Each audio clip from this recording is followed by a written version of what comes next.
અમદાવાદના જમાલપુર બ્રિજ નીચે આજે સવારે અકસ્માતની ઘટના સામે આવી છે।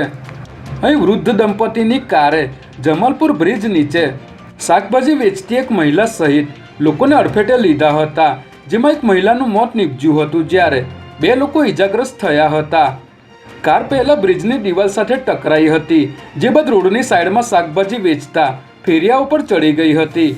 અકસ્માત બાદ ગુસ્સે ભરાયેલા સ્થાનિકોએ કારમાં તોડફોડ કરી હતી, જે બાદ ઈ ડિવિઝન ટ્રાફિક પોલીસે ગુનો નોંધી કાર ચાલકની અટકાયત કરી હતી।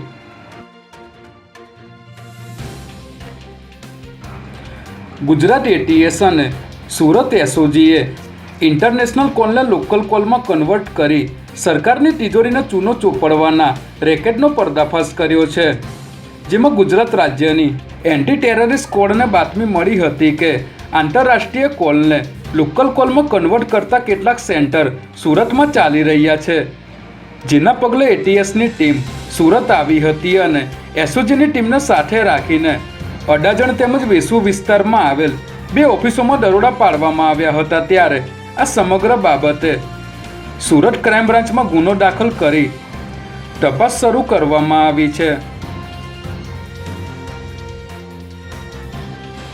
ભરૂચના દહેજ વિસ્તારમાં આવેલ જીએફએલ કંપનીમાં થયેલા ગેસ ગળતરથી 4 કામદારોના મોત નીપજ્યા હોવાની ઘટના સામે આવી છે, જેમાં પોલીસ ફરિયાદમાં જાહેર થયેલી વિગતો મુજબ ગઈકાલે રાત્રે 9:30 વાગ્યાની આસપાસ કંપનીના પ્રોડક્શન વિભાગમાં આવેલ ક્લોરોમિથેલ પ્લાન્ટમાં ગેસ પાઇપલાઇનમાંથી લીકેજ થતાં કંપનીમાં કામ કરતા 4 કર્મચારીઓને ગૂંગળામણ થતાં તમામને સારવાર માટે હોસ્પિટલ ખસેડવામાં આવ્યા હતા, જ્યાં ડોક્ટરે તમામને મૃત જાહેર કર્યા હતા।